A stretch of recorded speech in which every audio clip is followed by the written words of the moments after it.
Para los que no estuvieron ayer, pregunto, ¿alguien recuerda cómo se llama este evento? ¿No?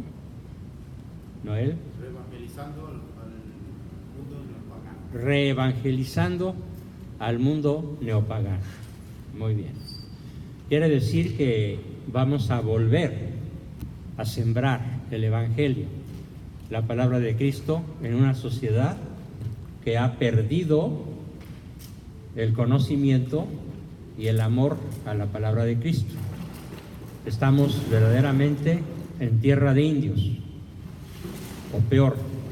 Cuando los españoles llegaron a estas tierras, desde aquí hasta Patagonia, encontraron que la mayoría de las tribus indígenas tenían varias características. ¿Cuáles resaltaban? ¿Cuál era la característica o características principales de los aztecas, los chichimecas, los tlaxcaltecas y otras muchísimas tribus que habitaban en lo que ahora es México? ¿Alguien me dice qué era lo que los distinguía? ¿Perdón? Sacrificaban seres humanos. Muy bien. Y aparte de sacrificarlos, ¿qué más hacían? Eran idólatras, pero ¿qué hacían con los seres humanos que sacrificaban? Se los comían. ¿Sí? Así se inventó el pozole. Sí, no estoy bromeando. El pozole azteca era con carne humana, las carnitas también, y los tamales que también se usaban no tenían carne de pollo, porque en ese continente no había pollos, ni guajolotes, ni cerdos, ni carne de buey, de vaca o de toro, porque fueron justamente los españoles los que trajeron el ganado menor y el ganado mayor. Lo único que había, que también se lo comían, era un perrito que se llamaba, ¿cómo creen? El escuincle. Así que les pido por favor que a sus hijos nunca les digan escuincles, porque no son perros. ¿Sí? Bien, entonces, en esas tribus guerreras que sacrificaban seres humanos por muchas cantidades, los españoles que llegaron luego se pusieron a contar en unos lugares que se llaman, todavía existen, debajo y detrás de la Catedral Metropolitana de la Ciudad de México, se llaman zompantlis. El zompantli quiere decir un lugar para guardar calaveras. ¿Cuántas calaveras creen que contaron la primera vez que se pusieron a contarlas? 2 soldados de Cortés. Echen un número. Ahora no los voy a dejar que estén callados, hablen. No importa que se equivoquen, no teman equivocarse. Echando a perder se aprende.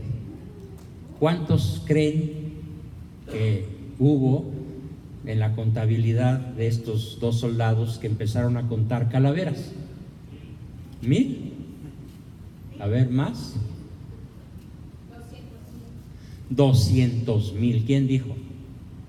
Muy bien, estás bien informada. 200,000 calaveras contaron. Se tardaron varios días en contarlas. Y esas calaveras eran nada más la de un año. O sea que imagínense cuántas personas murieron en poco menos de 200 años de dominación azteca. ¿Sí? De lado a lado, del Pacífico al Atlántico, del Pacífico al Golfo de México. Entonces, imagínense el grado de dificultad tan grave, el grado de dificultad tan tremendo que implicó que 300 soldaditos fueron los primeros que predicaron el Evangelio. ¿Quién fue el primer soldado que plantó la primera cruz en este continente y que exigió o comandó que se celebrara la primera misa en este nuevo mundo? ¿Quién fue ese señor? Hernán Cortés, exactamente. Muy bien, ¿ya ven cómo sí saben? Entonces, Hernán Cortés ordena la celebración de la primera misa allá por exactamente hace 500 años, en el mes de abril, en una ciudad que él fundó, que todavía existe. ¿Cómo se llama esa ciudad? ¿Córdoba? No, se llama Veracruz. La ciudad que él fundó fue el primer municipio civilizado en ese continente y se llamó la Villa Rica de la Veracruz. ¿Y qué quiere decir Veracruz? ¿No? Veracruz, ¿qué quiere decir? Verdadera cruz. La verdadera cruz. Porque hay otras cruces. La cruz gamada o suástica, que es la cruz nazi. En fin, la cruz invertida, la cruz horizontal, la cruz roja. Pero Veracruz es la Veracruz, la verdadera cruz. La dificultad que tuvo él, Cortés, para poder predicar el evangelio y derribar los ídolos que tenían costras de sangre de hasta 1 metro de espesor. Y la dificultad que tuvieron los 12 frailes que él mandó llamar de España, de Europa, en 1524. Dificultades apocalípticas, terribles, inmensas dificultades. ¿Qué acontecimiento, 12 años después de la primera misa, qué acontecimiento facilita el proceso de evangelización de este continente? Muy bien, la aparición de la Virgen de Guadalupe en el año 1531. Esa aparición facilitó que alrededor de 9 millones de indígenas, es decir, casi todos los que había aquí, se bautizaran voluntariamente. Y posteriormente, los misioneros heroicos durante 300 años civilizaron, evangelizaron, fundaron ciudades, enseñaron a arar, enseñaron a vivir civilizadamente, crearon universidades, escuelas para niñas, para niños, para adolescentes, adultos, de tal manera que México alcanzó el más alto nivel cultural en muy pocos años. Para el año de 1560 y tantos, no sé, alrededor de 40 o 50 años después de la conquista de Tenochtitlan, ya teníamos universidad, la Real y Pontificia Universidad de la Nueva España, de México. Todo eso fue lo que hicieron los frailes y los soldados españoles encabezados por Cortés para evangelizar naciones indígenas que eran guerreras por diversión, eran sacrificadoras de seres humanos para mantener el orden del universo, según ellos, y que además eran antropófagos o caníbales, acostumbrados a comer carne humana.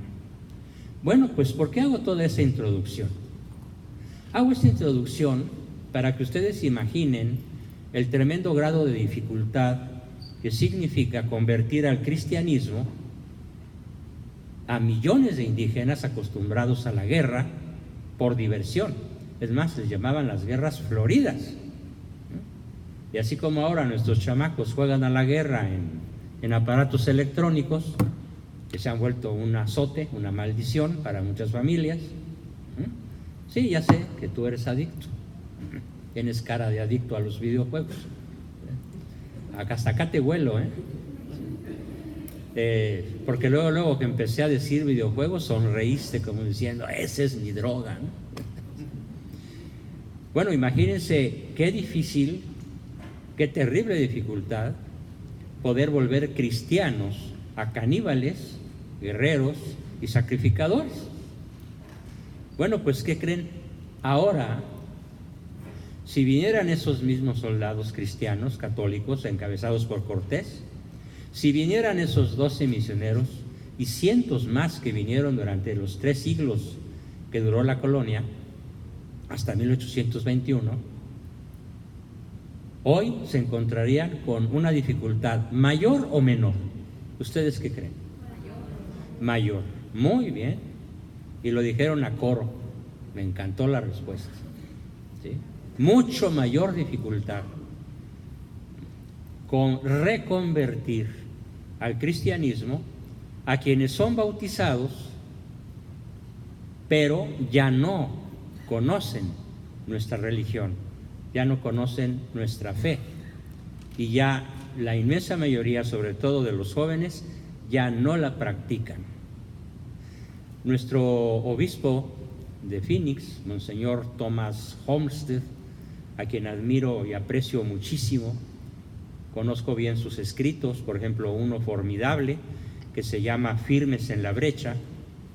Él ha publicado algunas noticias muy tristes y lo apoyan las personas que trabajan con él, otros obispos y otros sacerdotes. Y el dato que tengo, dicho por ellos, es que hay una franja de población en Phoenix que casi nunca se aparece por las iglesias, que casi nunca participan en ninguna actividad parroquial, eclesiástica, misional, etc. Y se refiere, Monseñor Homestead, a la franja de edades que va de entre los 13 a los 30 años. Jóvenes y adolescentes que ya no quieren saber nada de nuestra fe, que ya no quieren ir a misa o que van pero rezongan. Y rezongan de muchas y muy variadas formas que prefiero no repetir para no verme grosero. Entonces, hoy tenemos un problema muchísimo más grave que Cortés y los misioneros y la Virgen de Guadalupe. Claro, nos vamos a encomendar a ella para que nos eche la manita, ¿no? Porque si no, yo creo que fácilmente podríamos fracasar. Así que en esta segunda ocasión, la primera fue el lunes, continúo presentando el proyecto de reevangelizando al mundo neopagano, entendiendo de entrada que la dificultad que tenemos los filósofos, los historiadores, los teólogos, los filósofos, los pedagogos, 5 disciplinas que yo he estudiado toda mi vida y que seguiré estudiando hasta que entregue los tenis, y esas dificultades que ustedes como padres de familia tienen son mucho mayores que las que tuvieron Cortés, sus misioneros, y todos los misioneros que vinieron a estos países durante 300 años. Bien, ¿y por qué? ¿Por qué es tan difícil ahora reevangelizar? Muchísimo más difícil que evangelizar. ¿Alguien me podría decir por qué se duplicó, se triplicó, se centuplicó el grado de dificultad para poder hacer que una buena mayoría de personas conozcan la religión católica y la practiquen? ¿Por qué se volvió tan difícil? ¿Quién me dice algo?